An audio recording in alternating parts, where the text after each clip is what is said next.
Let's see what is going on. Make sure.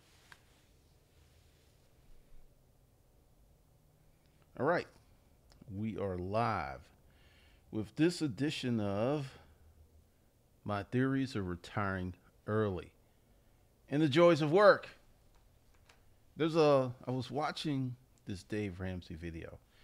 This girl calls in. She says, I want to retire at 40. I don't want to work. And Dave goes through his thing. And I should say, watch Dave Ramsey, because if you watch him, you'll find out that he's more reasonable than people think he is. And they went on and got into this situation where they were talking about what would she do after retirement, because she was 26, she wanted to retire at 40. And it was very interesting. But what was more interesting were the comments. That was very telling. That was very illuminating, because I got a few questions for you, and I want you to answer them in the comments, because this is helping me flesh out investing yourself. Number one, what makes you happy? Don't censor yourself. If peanut butter and jelly sandwiches make you happy, put peanut butter and jelly sandwiches in the comments. What do you like to do? Once again, don't censor yourself. Number three, do you feel you owe the world anything? Number four, what kind of work makes you happy? Do you know how to make yourself happy? Number three, what represents freedom to you? Number seven, when was the last time you were truly happy? I want people to go ahead and hit those questions. Just rewind the video if you missed any of them. And I'm going to explain to you why that I feel that retiring early is dead money. And this is going to be a little kind of sort of freaky, but not freaky. One of the reasons that I enjoyed dating younger women was I learned something new that I would not learn from my peer group. My peer group is, I have no grandkids. They have grandkids. They're looking at things totally different. I feel that I am in my middle age. I don't feel like let's see, I think you become a senior citizen at 59 and a half or something like that. I'm 70 years away from that. And I still feel like I'm middle age, if that makes any sense. So my peer group was doing things and were exiting the jobs. They were winding things down, and I was winding things up.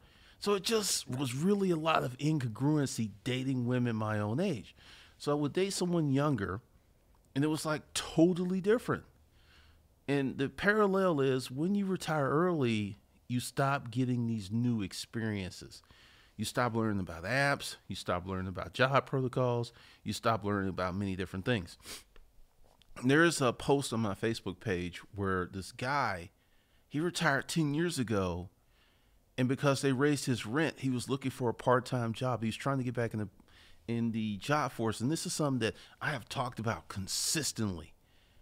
I think it is a big mistake to, quote, retire, exit the workforce, and live off a set sum of money, because you're predicting and hoping and wishing that that money is going to be enough to weather all of the changes that are going to happen to you financially and in the way of life. And I just know from experience, when I was in that hospital bed, I never, ever expected to almost die. Never entered my mind. Never thought about it. Never. So there's a lot of stuff that's going to come to these people. And just to illustrate, this guy had retired. He had been retired for 10 years. He was making his way. And because of one little financial wrinkle and probably some more, he had to start looking for another job because he didn't have enough money. One of the reasons that I feel that this is misguided, this fire movement, financial independence, it's relatively new. We don't have any long-term stories on or data on people who've retired early en masse. We just don't have the data. And Dave was talking about some stuff in the comments. I was seeing over and over again how many people actually like, I will find something to do. I will figure out a way to entertain myself. I don't need a job. I don't want to work. I'm perfectly fine sitting around doing nothing. I was like blown away. And then part of it is starting about 2001, I started doing what I wanted to do professionally. The storage auction things, it was so fun. It was a lot of work. It was a lot of effort. It was a lot of risk, but it was so much fun. It was like a treasure hunt every week. Then I left that and I started this YouTube thing, which I didn't know how it was going to work. And going back to something I really wanted to do, tried to do it 3 times, write a book, finally was successful. So I have been in this thing 18 years of doing what I wanted to do professionally. And I want to get greater understanding from you guys on why is that such a challenge. I just saw one comment that was dripping with envy and just resentment. Well, Dave, everyone can't figure out how to do something that they like and make money. And I'm like, okay, I don't believe that, but I'm going to ask the people, what about, I'm like, once again, it's hard for me because I've been living this life for 18 years, doing what I want, making money, having a ball, enjoying what I do. I don't see work as a burden. I don't see it as a chore. I don't see it as something that I need to escape from every chance I get. I just don't understand that.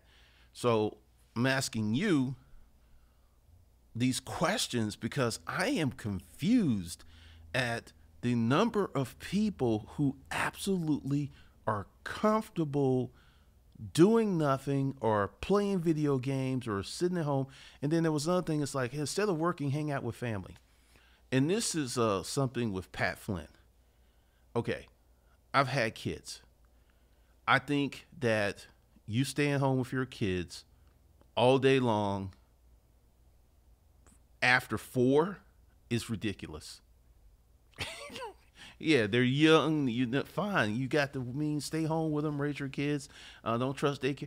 But after 4, it's kind of ridiculous because they're going to go to school and they'll need you to bring them up and raise them. But this whole thing of just sitting around, hanging out with family all day long. In other cultures, they work together. If you see a bunch of Mexican men hanging out, they're trying to get some money. And then after they get the money, then they party and hang out, which is perfectly acceptable. But this whole notion of just hanging out with no purpose, no reason, just existing, I got some stats on that in a minute. Help me out and understand this because I am not in that group. Last time I had a job that I absolutely hated. I didn't even hate the job in business environments. I just left due to racism. I didn't hate the job. I hated the politics. I'm really, even when I had garbage jobs, I still figured out a way to make them fun and work for me. So I don't understand. Now, I want you guys to chime in on the comments because this is blowing my mind. Now, here's some stats for you, and they're going to be kind of scary. We have 15% of the population that does not have the intellectual ability to do heavy-duty type jobs. Maybe a custodian, a maid, or something like that. They can do simple jobs. That's 15% of the population. There's never, ever going to be a high-paying job for these people or even a moderately paying job. It's going to be low income, and they will need help. And then we have another group of people who are old. They can't work. They may want to work, but due to health issues, they can't work. So we're at like 25% of the country right there between those two groups, maybe 25, 30%. Then we have another group of kids, I gave it away, kids who can't work because they're not old enough to work and they should be in school. So we're at like 38, 40, almost 40% of the country is not working because they don't have the intellectual capacities, they're too old, or they're not legally able to work. So that leaves about 60% of the country is supporting 40% of the country. And now this is the stat that's going to scare you. Google Dr. Andrew McAfee, MIT professor. He and his partner have been on this for years. That number of people that we do not currently have in the workforce is going to increase. And I don't know what's going to happen. I really don't, because are we going to have a basic income? And the basic income is going to be like project and welfare. You're not going to be able to ball out on basic income.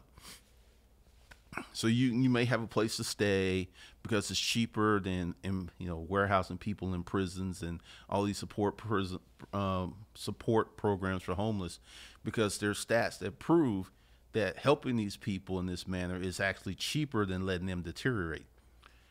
But once you come out the workforce, and I was having a conversation with a friend, regardless who you are, after age 35, if you stay out the workforce 2 to 4 years, it is very hard and it's very, very uncommon for you to get back in the workforce and go back to your previous salary.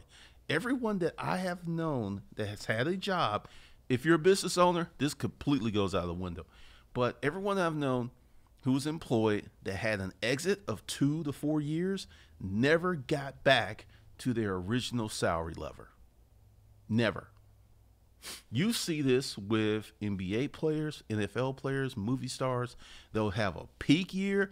And like, I was watching this show the other night. It was the Children's Bake Off. It was really crazy because I'll share some observations from this. These kids were very articulate, well-spoken, presented themselves very well. And these were not kids from the streets or the ghetto, or they weren't. And I was like, did you used to cook as a kid? And this is a thing. There's actually, not too far from where I live, a cooking school, a bakery school for kids. And when I was coming up, everybody knew how to do a little cooking or something, because you had to feed yourself. Everyone knew how to scramble eggs, boil water, bake some cornbread. It is becoming a purview of the well-heeled to teach their kids how to cook. Blow my mind. But yeah, it's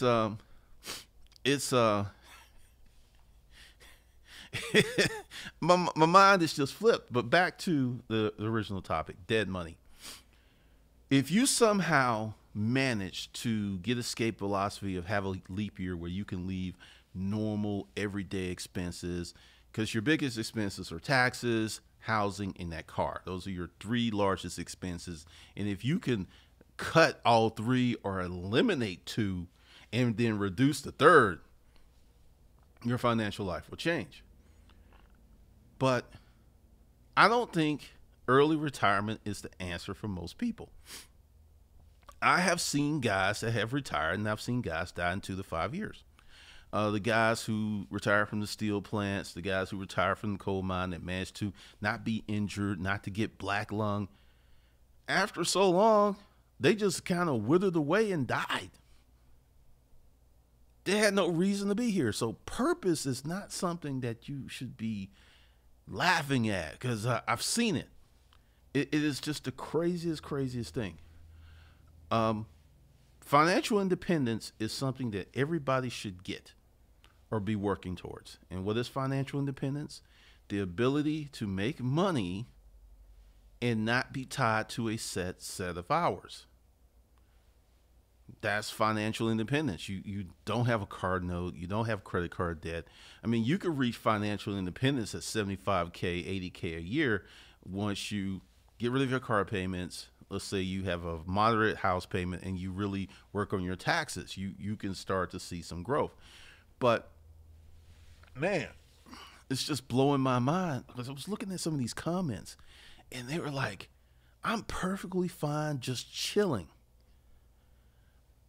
I typically stay away from idle people who don't have any purpose, because sooner or later they're going to get in trouble. And I'm not talking about illegal trouble, but they're going to do something stupid because they just have all of this time on their hands. When I used to live in East Atlanta, I'm gonna give you a perfect example of this. There was always the grandparents, a grandmother, grandfather, or both of them, who had this wayward kid. They had paid their house off. They had money coming in. They're providing this kid with a place to stay, trying to walk, point him in the right direction. What does this kid do? He starts selling drugs. They start breaking into housing. So they're at a point where they don't have to work. They don't have a purpose. And the natural state of the universe is atrophy, which means if without purpose and direction, it just literally falls apart. And I'm just like, I just don't see this. But once again, I need your help to understand what the average person is going through. And once again, because, I know people will come in. I'm going to go through the list again. What makes you happy? What do you like to do? Do you feel you owe the world anything? What kind of work makes you happy? Do you know how to make yourself happy? What represents freedom to you? And the last time you were truly happy? Because I see this stuff and it is perplexing. We all have the ability of choice and personal choice, and we can make moves and we can set aside things. I don't know, dude, is it that people don't really know what they want? What is it? I'm going to get off in these comments. What's up, Humble Reform, Ebony Empire, Johnny Bay? What's up, Cashmatic? The DSL, yeah, it is. It's a sermon, all right. Engineer Life Skills, Anthony Johnson, Rock and Rollin' Diva.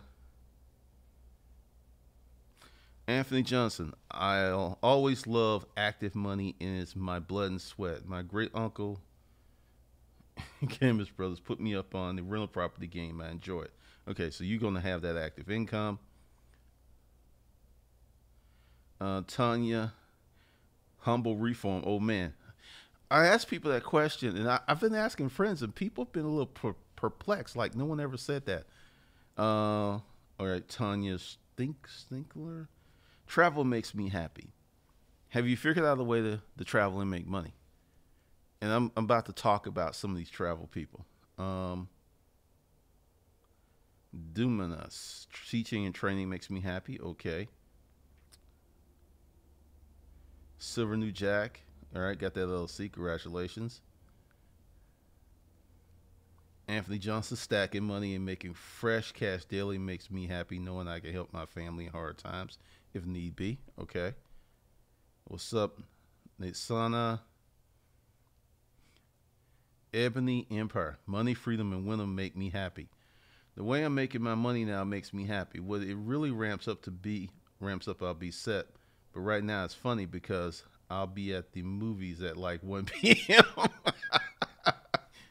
It is very interesting. This is why I say I do my banking like an old person. I run my errand.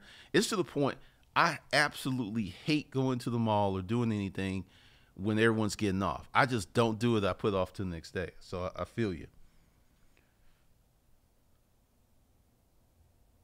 What's up, trending business? Engineer Life Skills. The problem is laziness and risk aversion. It takes guts to go on your own, then a ton of work to make it happen. I absolutely agree with that.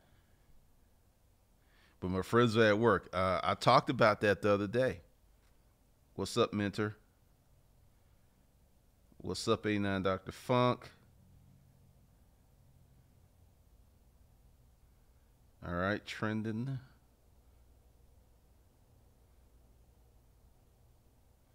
Yeah, but when I go work on the roof, then I feel kind of down.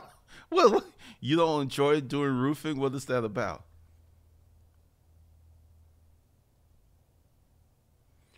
Telling you, people figure out what's important to them. If you want it bad enough, you'll figure out how to get it. I agree with that.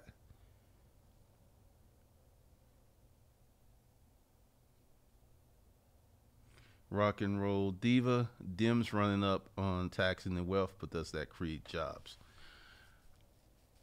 I don't think government creates jobs. I think it's Individuals who want to do something that build businesses and services that hire people, create jobs. This government thing is a trip. Trending business, taking your foot off the gas of life is the biggest mistake you can make. I 100% agree with that.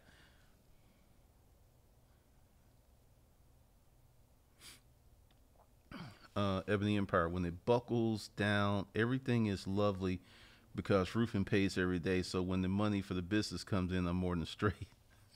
What's up, Lamode? All right, hiring people. Anthony, yeah, because I'm gonna tell you why. Anthony, I don't consider myself average, so I couldn't help you. I like that. I like that. Good answer.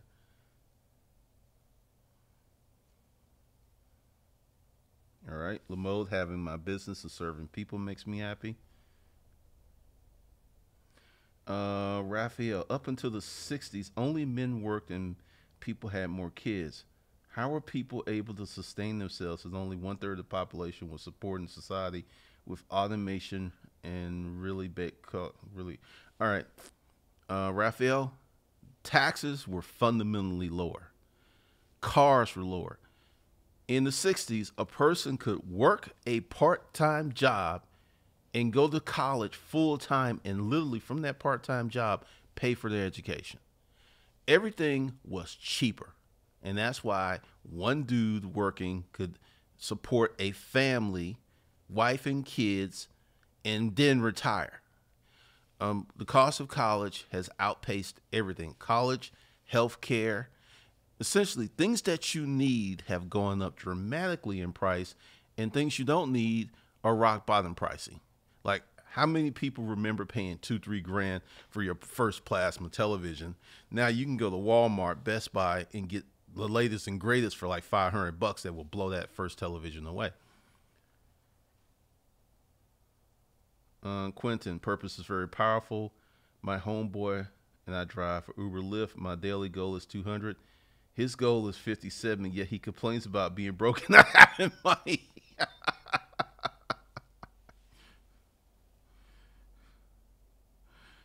Communicating with people who I don't even know, yet understanding my message makes me happy. I like that. Inflation is eating us up because in 1997, I was making $38,000 a year. Adjusted to for today's dollars, it's like 70K. 70K. So a lot of people lost a lot of buying power.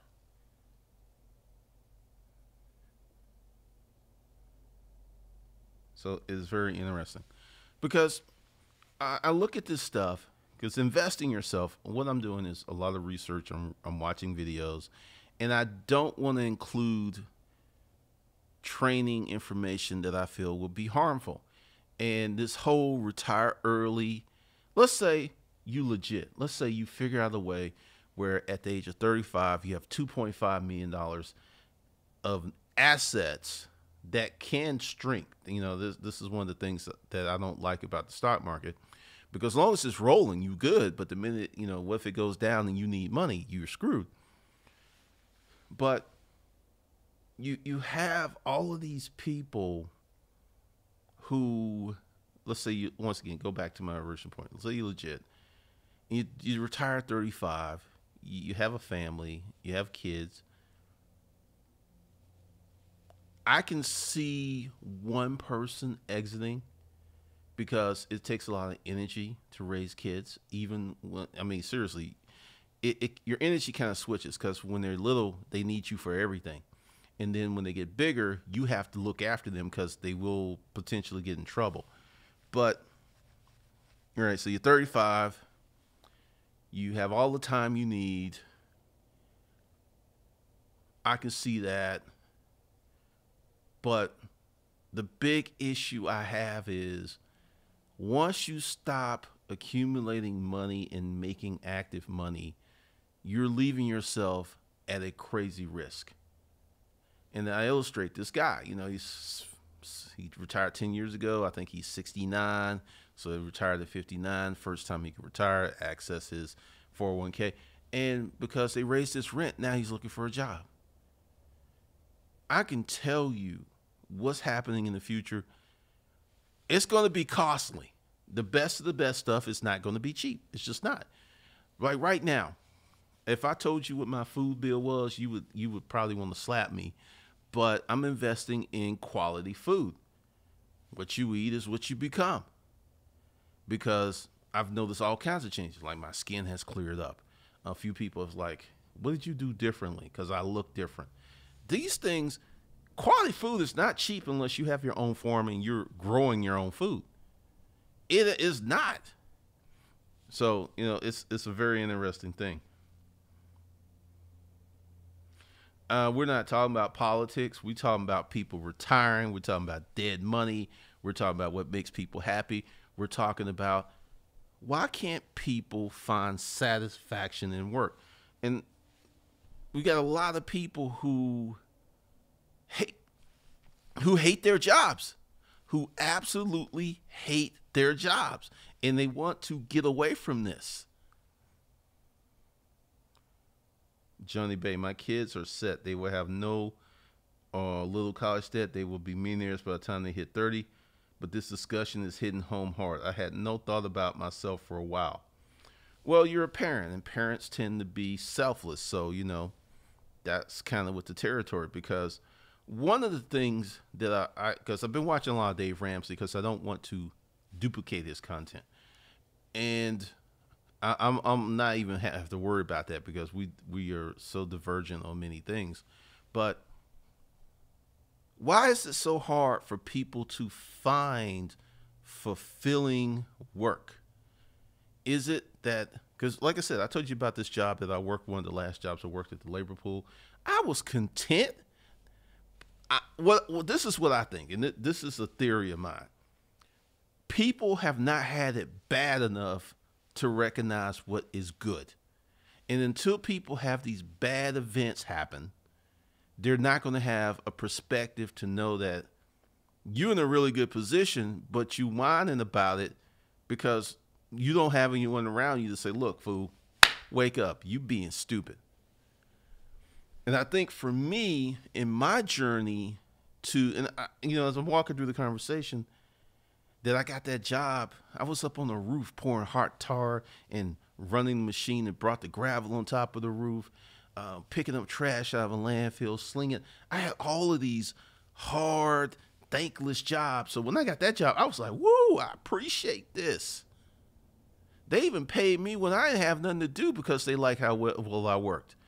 And I think one big problem that's happening with younger people, because it's not just millennials, younger people, is everyone thinks that their abilities and their worth as a person is the same as their worth to a financial outcome. Listen, let me say that better.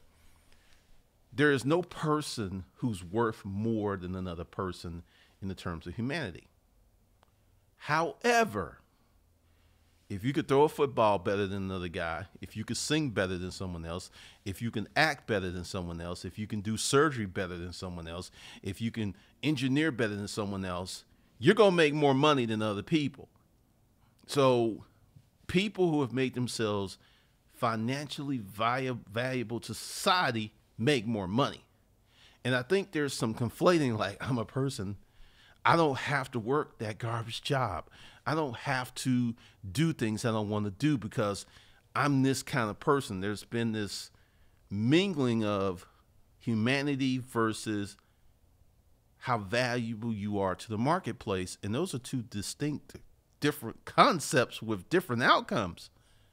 I mean, you could be the best person, you could be the best friend, you could be the best husband, you could be the best wife. But when it comes down to making money, that means absolutely nothing. Nothing. I saw this joke and it was funny. It was talking about when Steve Harvey, when black folks get fired and when white folks get fired, and black folks see it coming. White folks, what do you mean, Bob? But what about Becky and the kids, right? I think that there's been a lot of that. It's like, I have a family. I have these needs. I have these requirements for money. but I don't have the skills that you need, but yet I still want you to pay me money because I have responsibilities. And I think that people, because this is something that got drilled out of me in that boarding house. I have needs. I'm hungry. I need money. Marketplace like the honey badger. Honey badger don't care. Honey badger doesn't care if you're hungry. Honey badger doesn't care if your kids are starving. Honey badger don't care if your electricity about to get cut off. Honey badger cares if you can do something to make the honey badger healthy, happy, whatever. And this is how I've orientated myself since that punch in the gut. I was upset when I got fired from T-Mobile. I was it was laid off, but fired. Any way you look at it, you still didn't have a job. I was like, I did a great job, and they still let me go. That wounded me to my bone. I was like, wait a minute, it ain't supposed to be like that. You do a good job, you get rewarded. No, you don't. And at that moment, and I'm really grateful to this day, I got that lesson when I did.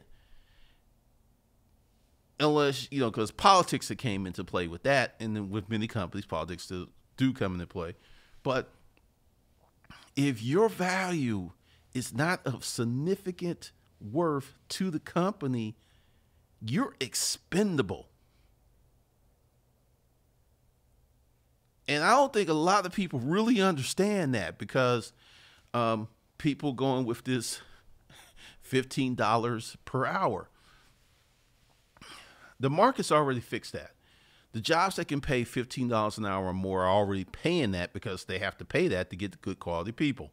The jobs who don't really dictate that type of pay are not. And what's going to happen is, if the federal minimum wage gets up to $15 an hour, you're going to see a swift adaptation to automation and tech like you ain't never seen before. There are just some businesses that can't do it. Like when I had all the people hired, I was paying between $35,000 and $50,000 a year. I didn't take a salary. The business made enough money to pay them that, but I didn't take a salary. I was taking a hit on the chin to grow the business. And then when that model exited, I was like, okay, I ain't doing this anymore. And I went back to the model that I'm doing now. You don't understand, because there seems to be this false sense that all these businesses have all this money to pay these people, and depending upon the industry, like Google's paying $200K to engineers and programmers like it ain't nothing. They need more at $200K. But at the car wash, they don't need someone making $15 an hour. They just don't. It's really interesting. Let's see.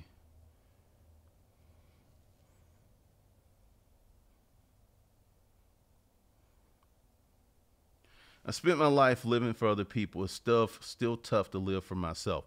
That's part of the indoctrination of men. God, what's this movie? Asylum or something like this. It's got Matt Damon. Essentially, there's the poor people live on Earth, and the rich people live in this ring up in space. And in this ring, they have this amazing medical technology.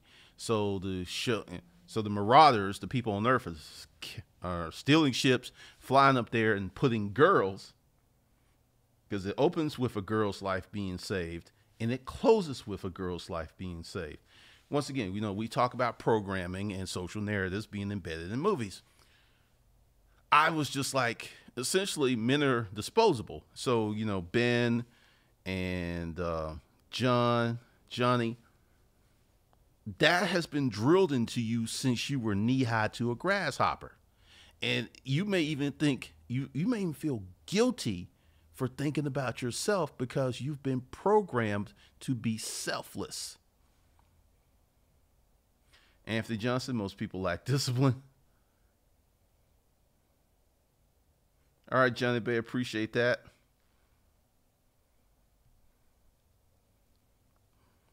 What's up, Walter?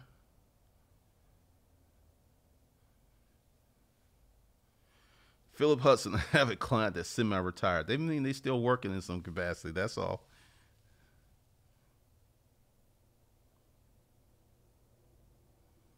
What do you mean, Maximin Augustine?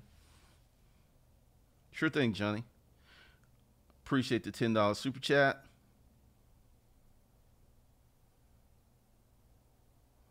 All right. Patrick Cato, what's up?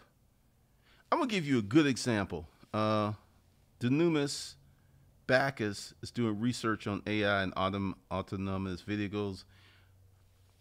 How many of you guys know of Rich Bills? Rich is this, I believe, a Haitian. I think his lineage is Haitian. And essentially, Rich went and took a salvage Tesla. He bought a Tesla, took a salvage Tesla, put the parts together, and got the sucker running. I want you to understand, if you have the ability, the mental ability, you could do anything. So that's just out for you. Check out Rich Bills. This channel has exploded, and he's getting ready to open up a garage for Tesla owners.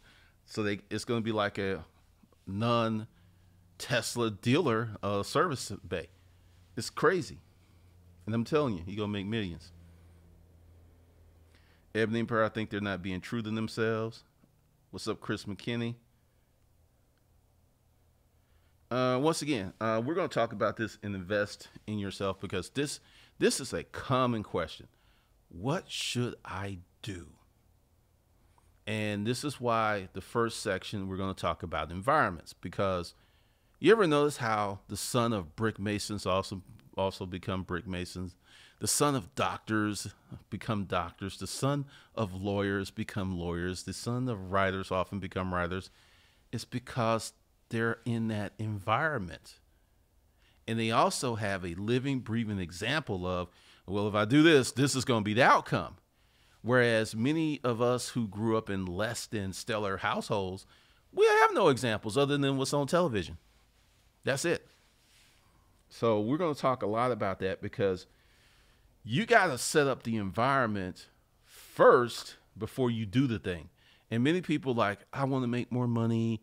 Yesterday, this was a really good, in one of my Facebook groups, this guy was, and the most important thing he said is, I am selling this program to attorneys, but the important thing is similar training that I paid $60,000 for.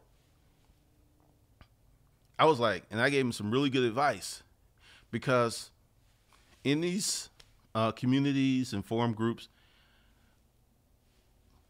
most people are trying to be put on, and they don't really understand what it takes to be put on. So I just speak, because there's a lot of people who could put in information and help people, but the average people will attack them.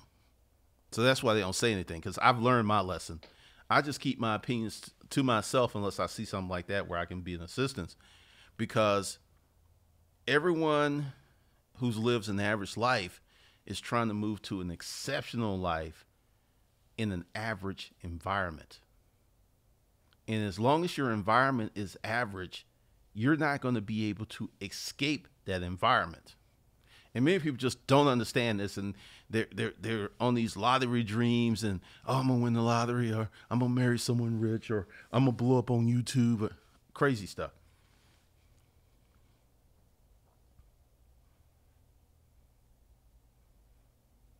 Ebony Empire, I went from being executive to self-employed to roofing to owning a real business. That's a very interesting journey. I like it.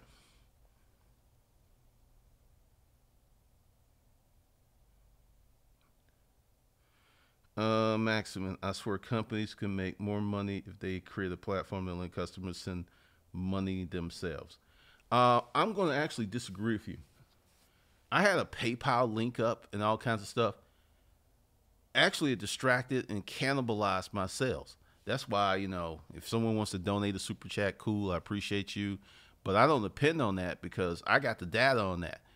People left to do stuff to themselves typically default to the lowest common denominator when left to their own devices, because the basic nature of man is extremely basic.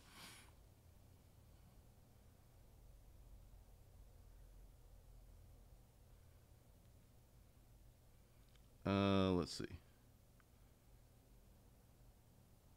Oh man, they're already here. They're rolling that stuff out slowly to prevent anarchy. engine pretty much been, and a lot of people don't understand that, but I think that most of the world, the next 25 years, many people are going to be freelancers, self-employed, and they're going to see that.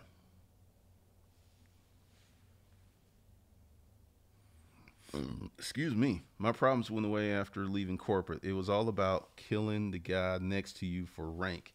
Now I make my own products and I'm only focused on creating the best things possible, triple my income. Well, that's a whole different model. And let's say frequently companies will pit salespeople against other salespeople and bring out that competitive nature. But you're right, it's a quick path to burnout. Now, see, you left the company where you were being in sales, I assumed, and you went to becoming a producer. Producers always win in any economy. If you're producing content, you're producing products, you produce it, and you know how to deliver your stuff, I don't care if it's recession, you're going to be fine. Thank you, Trending Business.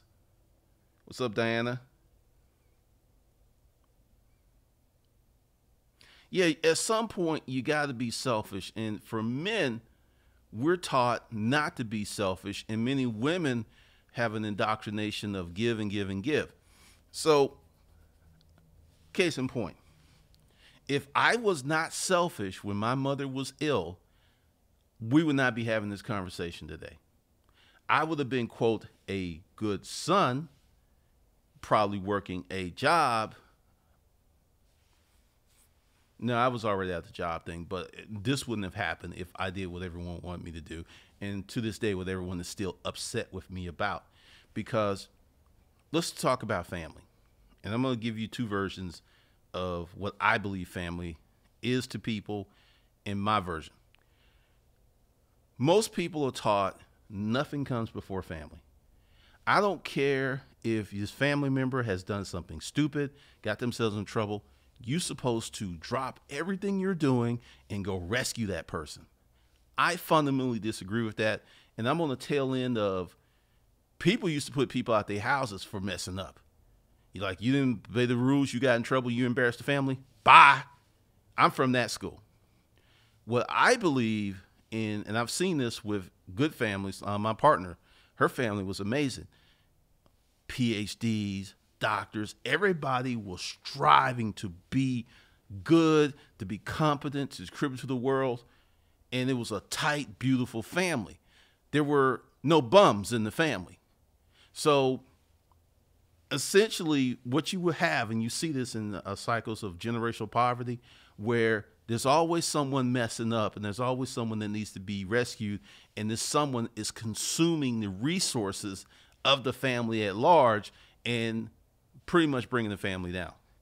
And if they dig in and they try to say this person, they try to say this person, they try to say this person, oh man, that's a beautiful family, even though everybody's drowning. So my concept of family is, if you want to make the family proud, you do your best to become someone respectable.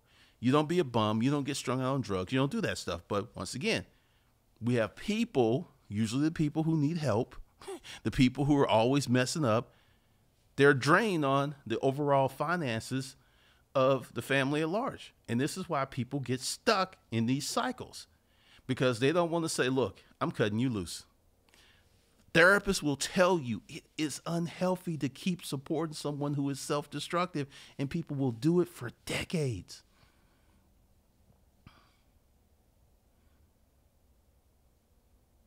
Your rich is hilarious. Yep.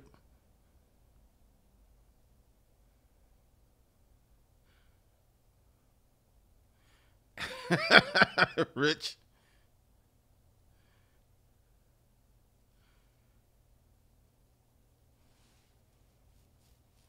Anthony Johnson, yes, I take knowledge from forums and execute. Some of them have solid advice, but not enough drive behind them. Because most people want to be average. They just want to do a little bit more and be a little bit more comfortable. And they never do enough to reach escape velocity. What's up, Michael?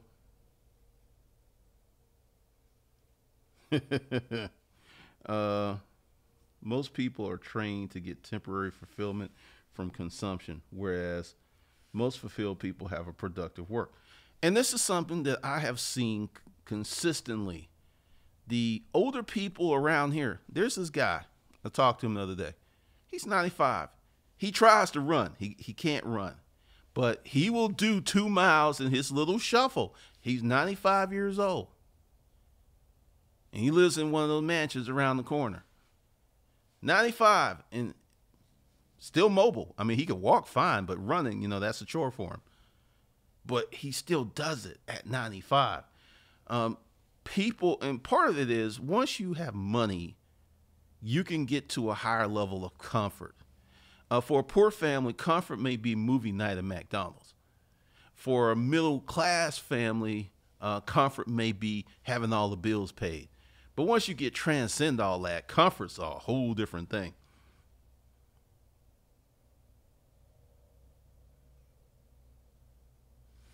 I mean, seriously. Dunamis, that's what my family did to me. They pushed to buy a house, they live, and put my ambition on hold to support them. Oh, absolutely. Absolutely. There are people who are janitors, who work at bakeries, who have the intellectual capacity to be doctors, lawyers, and engineers, but because they had the misfortune to be born in the wrong family, they do that. You always see this guy who's super smart, working in some kind of service job. That individual could have been much more because the environment was not there. They got stuck in their environment. Pretty much, Ben. Ebony Empire LLC. What is funny is at first you get picked on, then when the money comes in, everyone gets mad.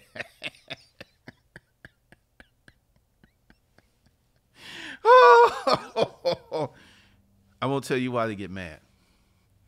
You've made a distinct leap out of your former environment. It's very clear that you've left the building. Elvis has left the building. Black Panther has left Wakanda, whatever. You've left. It's clear. And see, there are many people who think they're smarter than you in your circle. There's always someone who thinks they're smarter. And when you demonstrate that you are smarter with results, oh, big mad. Big mad. It's coming.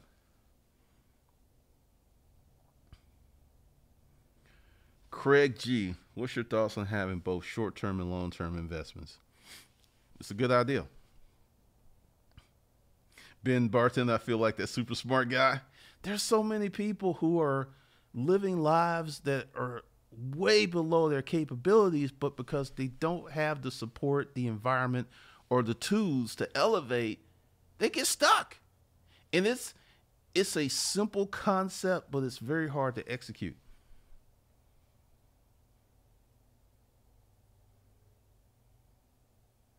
All right.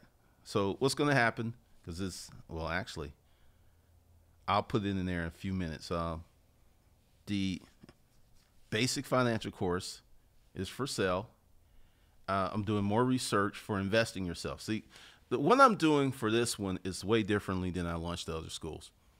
This one's going to be timeless and it's going to last forever. So what I'm doing is taking feedback, doing research before I create anything, because I don't want to create something that's a me too, or I'm saying the same thing everyone else is saying, because that's not how I got out of my situation. And this has been a good conversation. I'm looking forward to your comments. So for those of you who want to get into investing yourself, this is how we're going to do it. Go ahead and buy the basic financial education course. Go ahead and buy it. You're not going to pay that money again. What's going to happen is once I get the full curriculum done, because I'm not going to go ahead before I'm not doing that. Everyone who bought the basic financial course, you're going to get a coupon with a discount of whatever you paid, or I might even make it a little bit more. And I'm like, look, here you can get into it, because see, the way the tiers work is your basic financial education is one tier. Then the second tier is going to include investing yourself. Then the third tier, we're going to get into the membership thing, because every month there's going to be something new. So you're not going to pay the same money over and over again for similar stuff. That makes no sense. So that link, it's not down there yet, but it will be after I come off of this. And then today is Tuesday, I believe. Then we will be talking about it, because I'm going to work all day on the curriculum, make sure that we're going in a direction that makes sense versus just putting something together. And then for those who are kind of in a hurry, there's still stuff from Hustler Kung Fu Life Skills. You can still buy that. It's not closed. It's just I decided to do something more timeless with moneyincomeandprofit.com. And you can still get in that stuff. And I am going to do some additional stuff for the LLC course, The Art of Holding Companies. So look out for that. Let me see. Mr. PIT. Appreciate the $13 super chat. All right. So I will see you guys later. The links will be coming very soon. So I'll see you in the next video.